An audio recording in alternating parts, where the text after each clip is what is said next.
दिल्ली की रानी। एक थी रानी। क्योंकि राजा की मौत एक हादसे में हो गई थी, रानी को ही राज्य संभालना पड़ रहा था। रानी का नाम था रानी रश्मिवती। रानी ईमानदार थी और प्रजा की सेवा में लगी रहती थी। एक दिन उसके दरबार में 3 नौजवान आए, रमेश, सुरेश और दिनेश।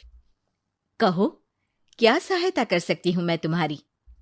हम आपके दरबार में काम करना चाहते हैं ताकि जनता की सेवा कर सके। लेकिन अभी तो तुम्हारी उम्र बहुत छोटी है। तुम लोगों को तो अभी अपनी पढ़ाई पर ध्यान देना चाहिए। हमारा मन पढ़ाई में नहीं लगता। माता पिता को लगता है कि हम किसी के लायक नहीं हैं और हम साबित करना चाहते हैं कि हम लायक हैं। उत्साह बहुत अच्छा है, मगर अभी उम्र कच्ची है तुम लोगों की। अरे उम्र से क्या होता है रानी जी? शास्त्रों में लिखा है कभी किसी के ज्ञान को उसकी उम्र के आधार पर नहीं देखना चाहिए। बात तो सही है तुम्हारी। और अगर सच में तुम अगर ये संकल्प करके आए हो कि तुमको यहाँ काम करना है, तो पहले परीक्षा देनी पड़ेगी। 3 परीक्षा, एक शारीरिक परीक्षा, एक बुद्धि की परीक्षा और एक देशभक्ति की परीक्षा।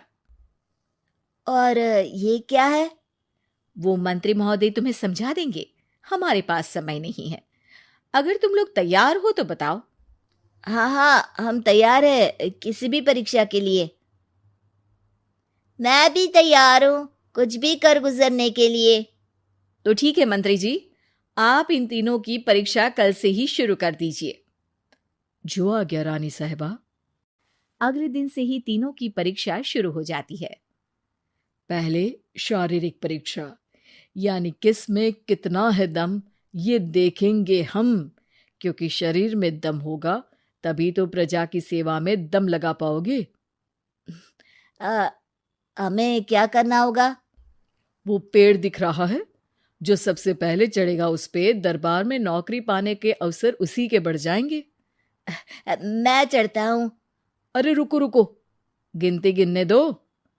1, 2, 3। 3 की गिनती के बाद रमेश और सुरेश भागकर पेड़ के पास गए, मगर दिनेश आराम से पेड़ के पास गया। जैसे ही रमेश और सुरेश आधे पेड़ तक चढ़ गए, दिनेश ने उन दोनों की टांग पकड़ के उन्हें नीचे गिरा दिया और खुद पेड़ पर चढ़ गया। दिनेश की जीत हुई। अरे लेकिन इसने बेईमानी की। बेईमानी नहीं की, बुद्धि लगाई। शरीर के दम के साथ दिमाग में भी दम होना चाहिए। क्यों मंत्री जी? हाँ हाँ, बात तो तुम्हारी सही है, लेकिन बात अगर बुद्धि की है तो बुद्धि की असली परीक्षा हम कल लेंगे। शाम को जाकर मंत्री रानी को सब बता देते हैं। यानी दिनेश उन सब में ज्यादा होशियार है। जी रानी साहिबा। अगले दिन तीनों की बौद्धिक परीक्षा का समय होता है। आज हमें क्या करना है मंत्री जी? थोड़ा सब्र करो, कल जल्दबाजी में ही हारे थे तुम। सही कह रहे हैं मंत्री जी। अरे तू क्यों ज्यादा बोल रहा है? तू भी तो हारा था ना कल। ए दिनेश, ज्यादा होशियार मत बन। अरे अरे अरे, लड़ो मत। आज की परीक्षा पर ध्यान दो। आज की बौद्धिक परीक्षा में ये कुछ बोरे हैं, कुछ में नमक है और कुछ में रुई। जिसको जो ले जाना है उठा लो। देखते हैं कि कौन जल्दी से कोई भी एक बोरा नदी के उस पार लेकर जाता है। समय शुरू होता है अब। तीनों बोरों की तरफ बढ़ते हैं।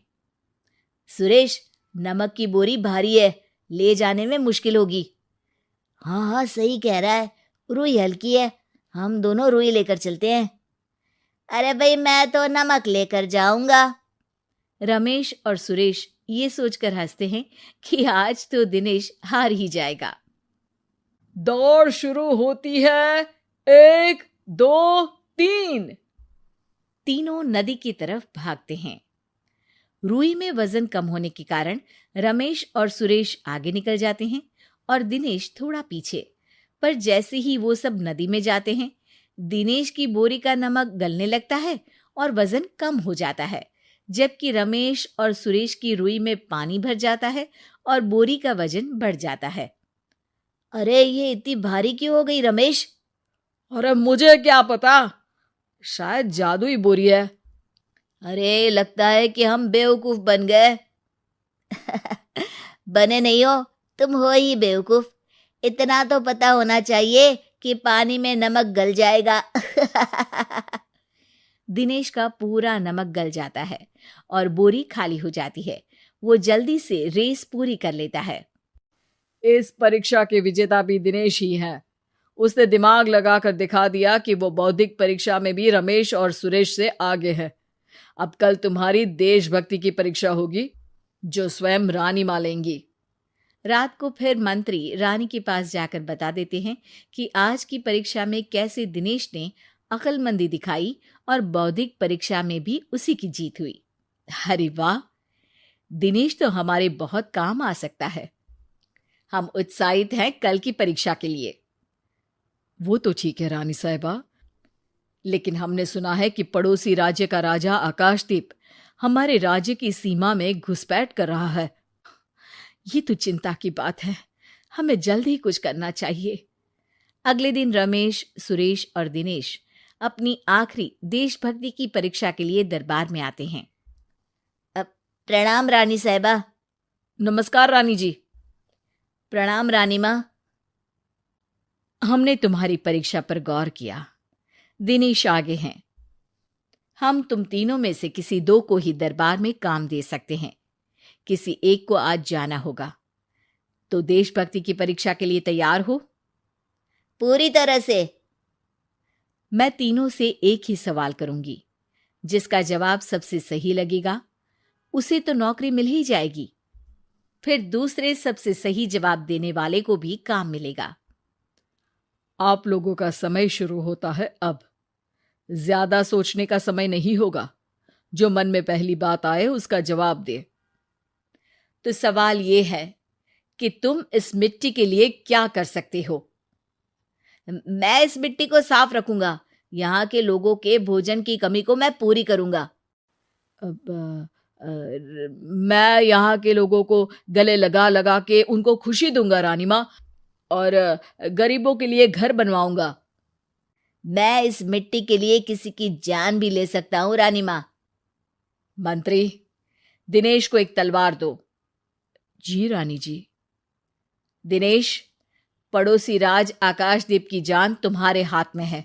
जाओ, अपना काम पूरा करो। आज रात को तुम उस पर हमला करोगे जब वो सो रहा होगा। दिनेश वहां से चला जाता है। रानी माँ, ये आपने क्या किया? अभी किया नहीं है मंत्री जी। आप आकाशदीप को संदेशा भिजवाओ कि पड़ोसी देश का एक कातिल रात को उन पे हमला करेगा और दिनेश को पकड़वा दो। अरे, ये आप क्या कह रही हैं? और क्यों कर रही हैं आप ऐसा? राजा को लगेगा कि हमने उसकी मदद की, उसकी जान बचाकर। वो हमारे राज्य का पीछा छोड़ देगा और हमारा एहसानमंद हो जाएगा। और दिनेश का क्या होगा? इस राज्य को दिनेश जैसे शातिर और लड़ाकू लोगों से ज्यादा जरूरत है, ऐसे लोगों की जो लोगों को खाना खिलाने की और खुश करने की बात करे। और ये गुण सुरेश और रमेश में है। इन्हें नौकरी दे दो। दिनेश बहुत चतुराई से नौकरी हड़पना चाहता था, जिसके लिए उसने रमेश और सुरेश जैसे दोस्तों का भी नुकसान किया। पर रानी ज्यादा चतुर निकली। उसने एक तीर से दो निशाने लगाए। दिनेश जैसे खूंखार युवक को राज्य से बाहर करवा दिया और पड़ोसी राजा आकाशदीप को अपना एहसानमंद कर लिया। पूरा दरबार रानी की जय जयकार कर रहा था।